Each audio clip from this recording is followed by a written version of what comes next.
Hey, I'm Garrett from Pace Magazine. This is Parklife. We're going to talk about some theme parks.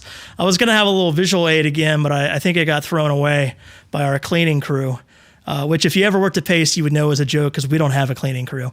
So last month, I went down to Orlando. I went to the Magic Kingdom for a little something they call Mickey's Not So Scary Halloween Party. This is Disney's annual Halloween festivities that they have in Orlando every year. As opposed to Halloween Horror Nights, the name probably tips you off. It's not especially scary. It's not about getting frightened or people jumping out at you or anything like that. It's more about just having a good old-fashioned Halloween with a bunch of free candy and wearing costumes and stuff like that. It is a special ticketed event. You have to buy a separate ticket for it. And if you're wondering why you would want to buy a separate ticket just to get free candy at the Magic Kingdom, they do also do a lot of other things during Mickey's Not So Scary Halloween Party. Probably the most notable are the new parade or the different parades and castle shows.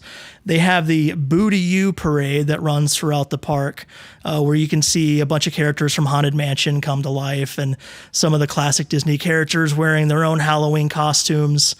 Like this year, Chip and Dale, I think they're doing Frankenstein and his monster. And let me tell you guys, that is adorable.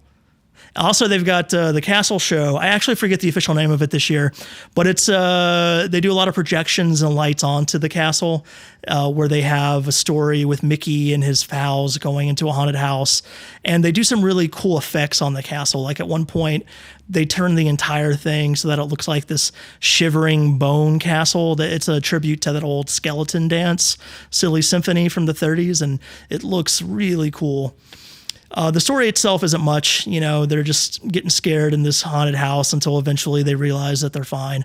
But if you like seeing the elaborate productions that they're able to do with lighting and sound and everything when it comes to the castle shows now, this is a pretty cool little thing that you can check out. They also have a show that happens before the castle, like in a stage in front of it, starring the characters from Hocus Pocus, which I think I've talked about this online before. If you follow me on Twitter, I somehow missed the point in our country's history where Hocus Pocus became some kind of beloved classic. I mean, that thing came out and went with no notice pretty much back in the day. And now I guess repetition on basic cable and Disney Channel has made it a beloved seasonal favorite for the entire world. So that's cool. If you like Hocus Pocus, I probably should see it someday. You'll probably dig that show they have. Elsewhere, they do special things at some of the rides, like Space Mountain. You can ride with all the lights out, which is kind of neat the first time you do it. But I mean, Space Mountain's already pretty dark and you don't get that space feel without all the space projections. So that might be kind of a whiff and a miss there, or a swing and a miss, I should say.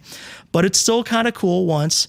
Elsewhere, they've got the Haunted Mansion. The people will have their faces painted up like zombies and other ghouls, the people who work at the Haunted Mansion. The ride itself is the same. They don't, if you've been to Disneyland around this time period, they do the Nightmare Before Christmas overlay at the Haunted Mansion in Anaheim.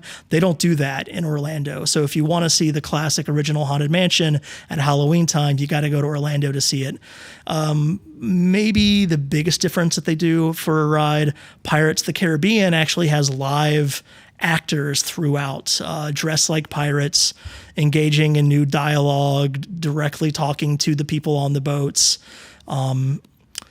trying to be funny. Some of it is funny. It's still kind of a cool, slightly different wrinkle on this 50-year-old classic ride that everyone who goes to Disney should probably know very well by now.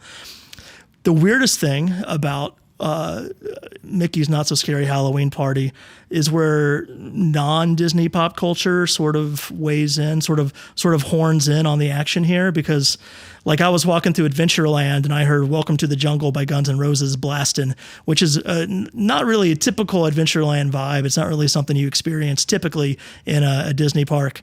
I'm not going to say it was good or bad. It was just a thing. It was an interesting thing. And that's kind of, I think, the key. If you're like a diehard Disney parks fan, if you have kids, I think your kids might like it. But if you're not and you love the parks like I do, it still could be interesting to go just to see the park in a slightly different way.